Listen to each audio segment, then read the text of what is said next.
Bonsoir ou bonjour. Bonjour à tous ceux qui vont entendre ce message.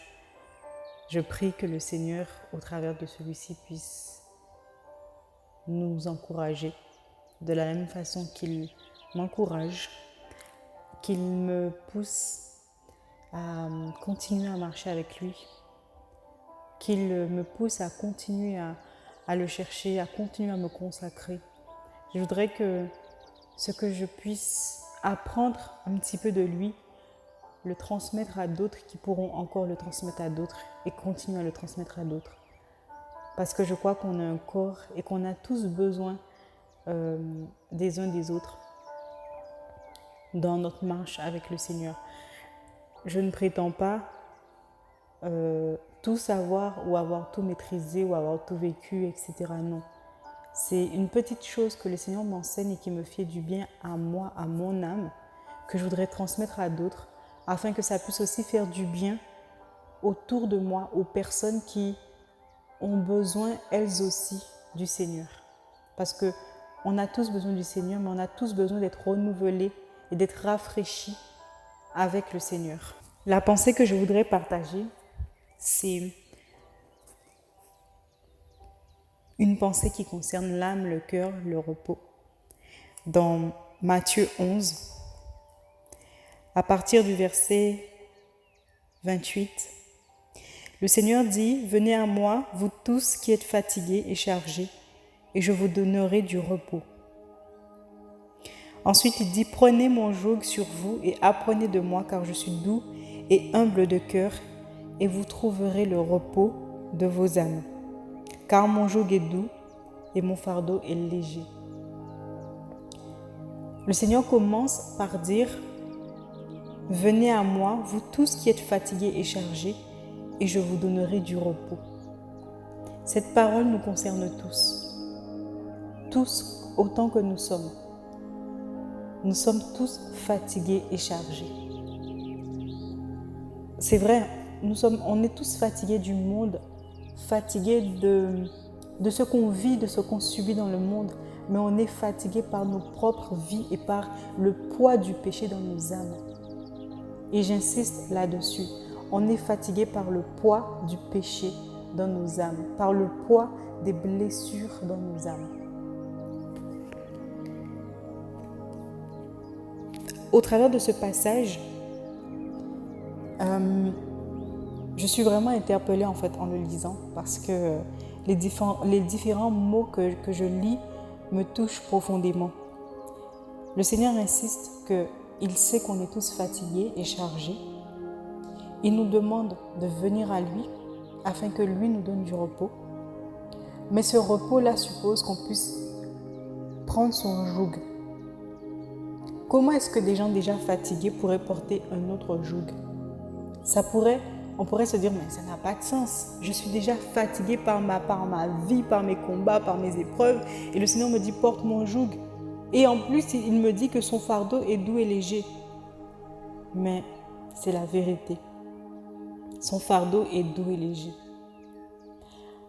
En fait, il y a plusieurs mois, le Seigneur a permis des situations qui puissent me perturber, me chambouler, me déstabiliser.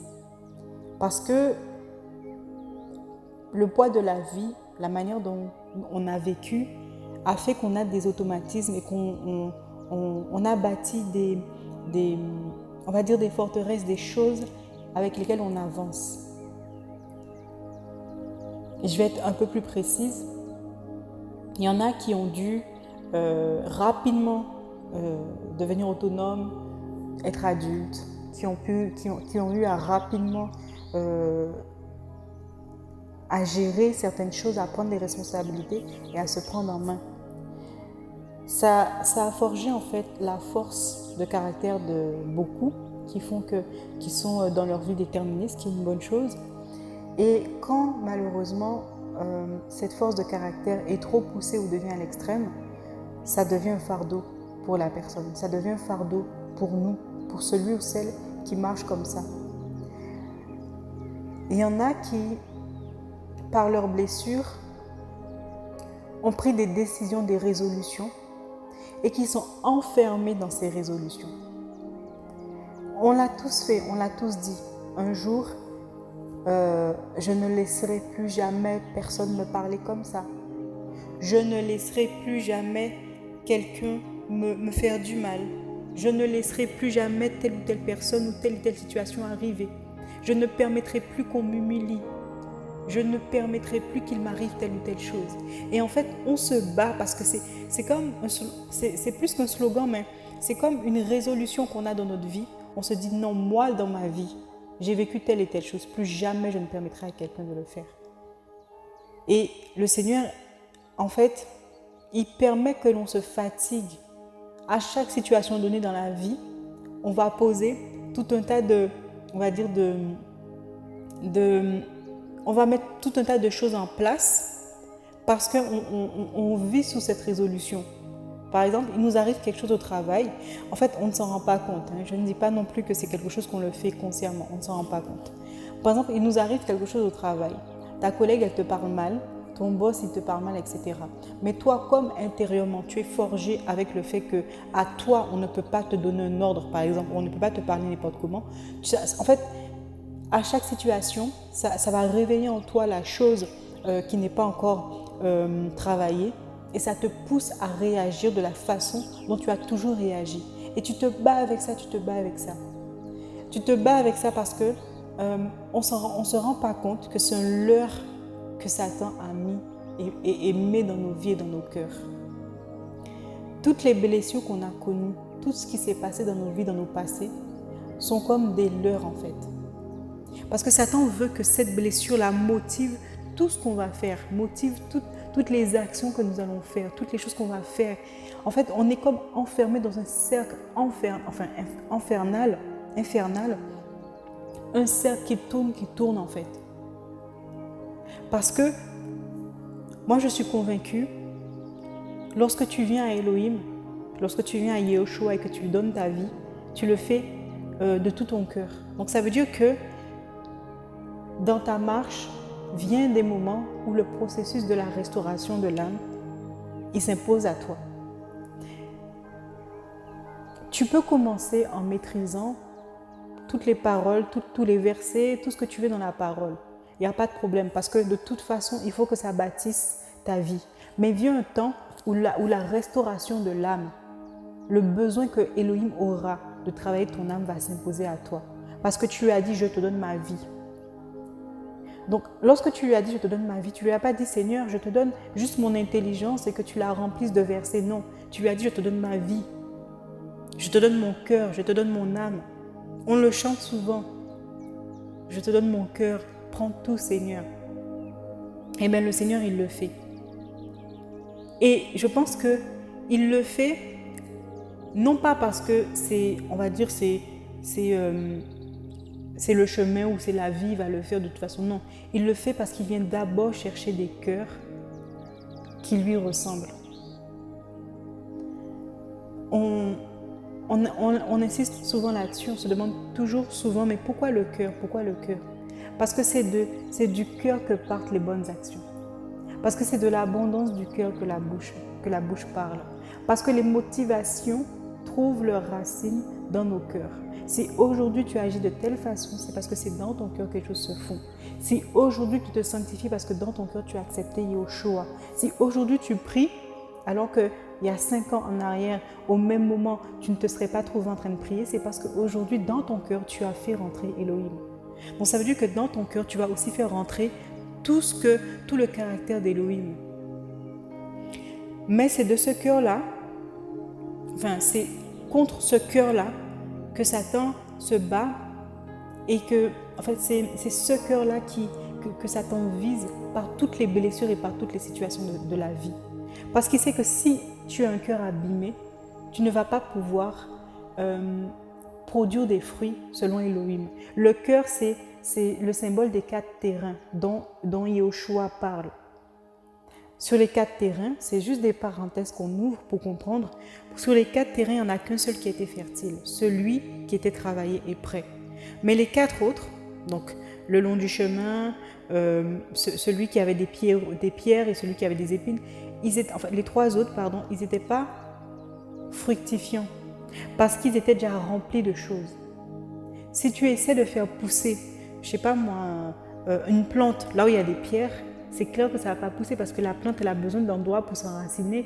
Et la pierre, comme c'est un matériel enfin certaines pierres en tout cas qui sont mortes, du coup, il n'y a pas la vie, la plante ne peut pas s'enraciner dans la pierre, ça ne marche pas. Et nos cœurs sont pareils en fait. Là où il y a les épines, en tout cas, Satan permet que les épreuves de nos vies créent des épines, plantent des épines dans nos cœurs pour que nous ne puissions pas produire des fruits convenables. Comment voulons-nous transmettre l'amour si nous n'avons pas reçu d'amour? Ça, c'est la base. L'amour, c'est la base de toute chose.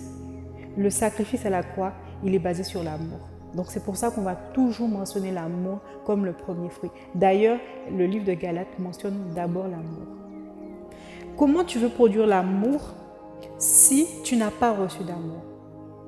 Comment tu veux produire la bonté si on t'a toujours privé ou si au contraire on ne t'a pas appris à être bon?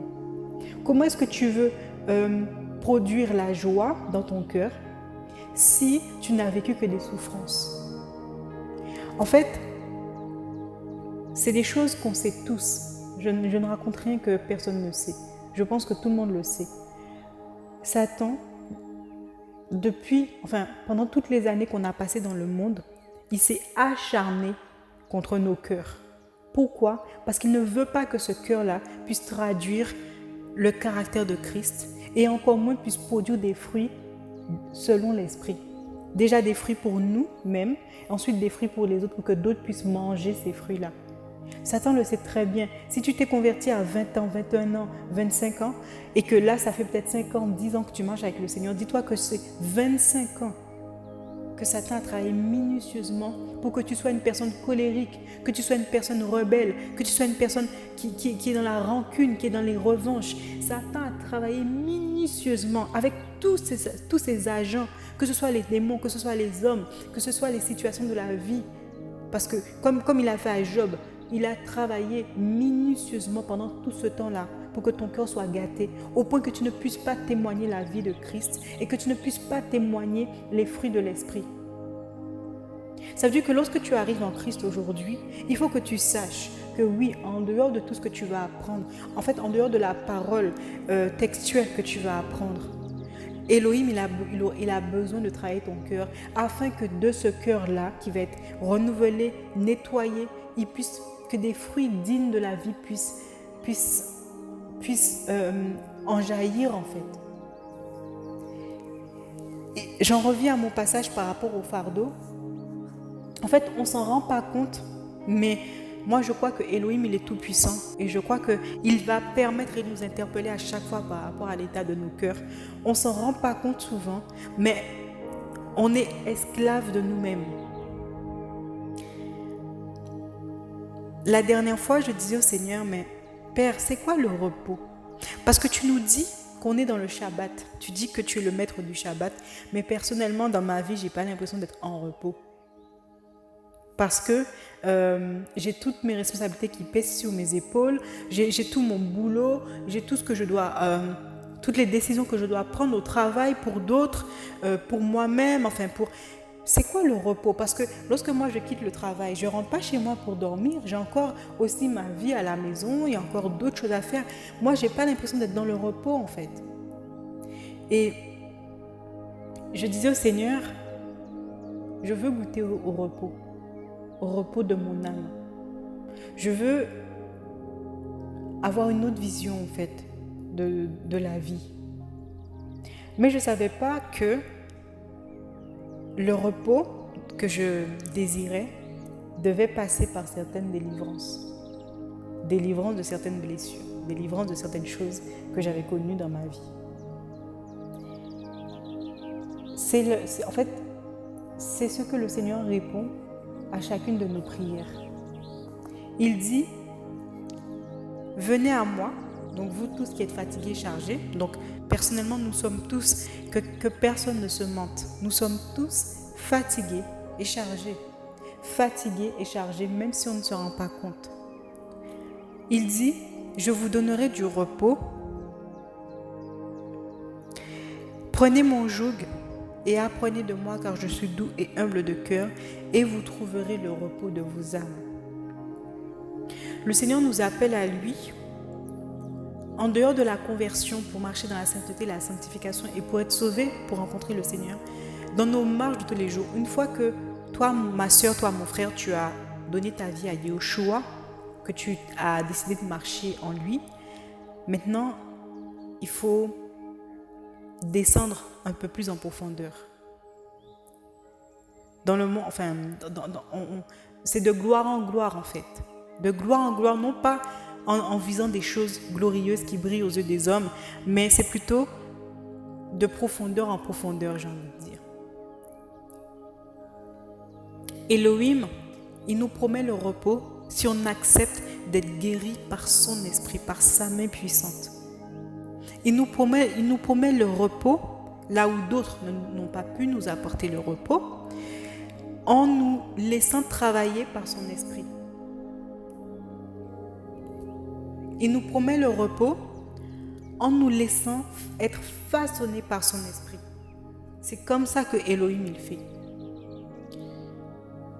En fait, je me suis rendu compte, il y a quelques mois, semaines, peu importe, que je pouvais être sujet au stress. Franchement, quand je m'en suis rendu compte, j'y croyais pas forcément. Parce que pour moi, on est enfant d'Elohim, on vit dans la paix. Donc moi, je marchais un peu avec cet orgueil en me disant, moi je suis fille d'Elohim, j'ai cette paix-là, cette assurance. Sauf que le Seigneur a créé des situations dans ma vie pour que je puisse être bousculée et que je me rende compte que j'ai besoin de rechercher la paix véritable. Pas la paix qui est basée sur l'orgueil de qui on est ou quoi que ce soit. La paix véritable au travers du repos que lui me donne. Ce stress-là, donc du coup, le Seigneur ouvre et déplie nos cœurs, comme des livres, comme des cartes en fait. Imaginez des cartes qu'on ouvre. Le Seigneur, il déplie le cœur et il dit, ma fille, aujourd'hui, j'ai permis que tu sois bousculé un peu, tu vas manifester un peu de stress. Et comme ça va te fatiguer d'être tout le temps stressé, tu vas venir me prier pour que je puisse te donner le repos. Et là, je vais déplier ton cœur, déplier le livre de ton cœur et tu vas voir et je vais te montrer la source de ce stress-là. Et le Seigneur m'a montré personnellement, moi, voici pourquoi tu es stressé. Ce stress-là vient de telles choses que tu as vécues dans ta vie qui fait que tu as pris la décision un jour de ne jamais plus te retrouver en difficulté. Donc du coup, tu cours plus vite qu'il ne faut parce que tu ne veux pas être en stress. Sans rentrer dans les détails de ma propre vie, c'est comme ça que le Seigneur a procédé avec moi. Et je me suis dit, mais Père, vraiment, tu n'as pas menti. Parce qu'une fois que tu m'as révélé que mon stress venait du fait que j'avais l'impression de ne pouvoir compter sur personne, tu m'as aussi apporté la solution. Ma fille, tu peux compter sur moi. Et maintenant, je suis moins stressée parce que j'ai pris ton fardeau sur moi. Prendre le fardeau de Yahushua Mashiach signifie s'appuyer sur lui. Accepter de marcher avec lui, de lui faire confiance. Accepter de se remettre à lui. Une fois que moi, j'ai accepté dans mon cœur de me remettre à lui par rapport à ma vie, par rapport aux décisions que je devais prendre, une fois que j'ai arrêté de ne compter ou de ne calculer qu'avec ma propre personne, je suis rentrée dans le repos. Parce que moi, je suis faillible, lui, Yahushua Mashiach, ne l'a jamais été. Je donne cet exemple-là, non pas parce que j'ai envie de parler de moi, mais parce qu'aujourd'hui, vraiment, ça fait plusieurs semaines que le Seigneur m'interpelle ou me travaille par rapport à ça et je bénis son Saint-Nom. Parce que quand je vois que je me réveille, je suis en paix, je me dis, Seigneur, mais qui aurait pu me donner cette paix si ce n'est que toi? Si aujourd'hui je parle de ça, ce n'est pas parce qu'on est meilleur ou qu'on est arrivé ou quoi. C'est parce que je me dis, Père, certainement, d'autres sont dans ces situations et ils ne comprennent pas. où on est là, on tourne en rond, là, le truc il est là, on ne comprend pas, ça n'en finit pas et on se dit Seigneur, qu'est-ce que j'ai fait? Et le Seigneur dit simplement, mais ma fille, je veux t'apprendre quelque chose. Et j'aurais aimé, ou en tout cas, moi je veux partager les petites expériences et les petites choses que le Seigneur me donne parce que je me dis ça peut aider une âme ou deux. Donc, moi, dans mon processus de restauration, je me suis rendu compte que le fait de laisser le Seigneur travailler son cœur est primordial. Si on veut produire des fruits dignes de l'esprit du Mashiach, si on veut que de nos cœurs, il y ait de bons trésors, que de nos cœurs sortent de bons trésors, il faut se laisser travailler par le Seigneur Mashiach. Parce que le Yehoshua Mashiach, il sait très bien à quelle souffrance on a été exposé dans nos vies. Il veut les travailler. Ça ne va pas être évident. Parce que lorsqu'on est bousculé, on n'est pas forcément dans une situation confortable. Je le reconnais. Lorsque tu es au travail et que tu as tout le service à dos, je sais, ce n'est pas évident. Lorsque tu es à la maison, que tu as toute ta famille à dos, je sais, ce n'est pas évident. Lorsque tu es dans ta vie, que tu vis ta vie seule et que tu te dis, Seigneur, j'en ai marre de la solitude, je sais, ce n'est pas évident. Mais le Seigneur permet ces situations parce qu'il veut qu'on puisse accepter que certaines blessures soient réouvertes afin qu'elles soient guéries et que la terre de nos cœurs produise des fruits. Parce que ces fruits-là, oui, on va les manger. Moi, aujourd'hui, quand je me réveille en paix, je suis contente parce que je n'aime pas me réveiller et d'être dès le matin stressée parce qu'il y a tel dossier dont tu dois t'occuper, telle situation, telle famille, telle personne, telle demande que ton patron t'a faite que tu n'as toujours pas traitée. Je déteste me réveiller en état de stress et de panique. Donc ces fruits-là, je les mange aussi moi-même. Mais j'aimerais que d'autres puissent les manger. Parce que si moi je suis stressée, que je pars au boulot, j'ai une pensée en tête, peut-être qu'il y a sur mon chemin une personne qui aura besoin, ne serait-ce que d'un sourire, d'un ça va, ou mieux, de l'évangile, je serais tellement moi dans mon problème que je ne pourrais pas lui apporter. Et c'est ce que le Seigneur veut qu'on évite dans nos vies. Le Seigneur veut que nos cœurs soient travaillés et soient suffisamment travaillés afin qu'il puisse lui-même semer des fruits, lui-même semer des semences qui vont produire des fruits auxquels nous on pourra manger et auxquels on pourra faire manger les autres. Comment est-ce qu'on pourra vivre la parole ou la transmettre aux autres si on ne sait pas manifester les fruits dont Paul y parle? Comment est-ce qu'on peut dire aux personnes autour de nous Jésus sauve si on a l'impression de ne pas être sauvé? Si toi tu doutes même que tu es sauvé, comment tu pourras convaincre ta voisine que Jésus sauve? Si toi tu n'as pas expérimenté la maladie et la guérison, pas que la maladie, et même si tu n'étais que dans la maladie, comment tu pourras transmettre à l'autre que tu as la foi pour être guéri si tu ne connais pas ces choses-là? Comment tu peux dire à ta famille, soyez en paix par rapport aux événements de la fin du monde, si toi tu n'es pas en paix? Ton message va sonner faux. On apprend dans le monde que la communication, c'est 90% de non-verbal, 10% de verbal. Ça veut dire que ce que tu dis là, c'est par ton caractère, par tout ce que tu ne dis pas que tu le manifestes. Comment tu peux transmettre aux gens, dire aux gens, oui, mais manifestez plus d'amour entre vous si toi-même tu ne manifestes pas d'amour? Et c'est vraiment cette œuvre merveilleuse pour laquelle je voudrais bénir le Seigneur. Parce que, en fait, je ne connais rien, je ne maîtrise rien. Je ne suis rien d'ailleurs.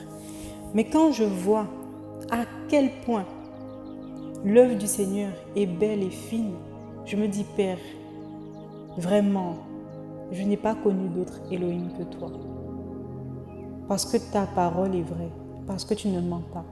Tu m'as dit, prends sur moi, prends sur toi, ma fille, mon joug. Ça veut dire donne-moi ton cœur, donne-moi ta vie. Parce que mon joug est doux, mon fardeau est léger. Je suis humble de cœur et tu auras le repos, la guérison de ton âme. Donc, moi, je veux délaisser toutes mes habitudes, mes blessures, mon caractère du passé. Parce que je veux expérimenter le caractère d'Élohim. Je vois les bienfaits de ce caractère, que ce soit dans ma vie, que ce soit dans la vie des personnes autour de moi. Je vois le bonheur. Et même quand tu passes du temps avec les gens qui respirent cette vie, qui respirent la vie, tu te sens toi-même en vie. Comprenez le langage. Quand tu passes du temps avec des gens qui sont défaitistes, tu es un peu bousculé parce que tu as l'impression toi-même, c'est comme si que c'est contagieux. Donc si moi j'ai envie de contaminer les gens par Yahushua Mashiach, j'ai intérêt moi-même à être totalement rempli et guéri par Elohim. Je veux vraiment qu'on puisse prendre en considération l'œuvre que le Seigneur fait dans nos cœurs, ne pas le négliger et ne pas s'y opposer parce que vraiment, on en tirera plus de bénéfices qu'on le pense. Soyez bénis, Yahushua nous aime.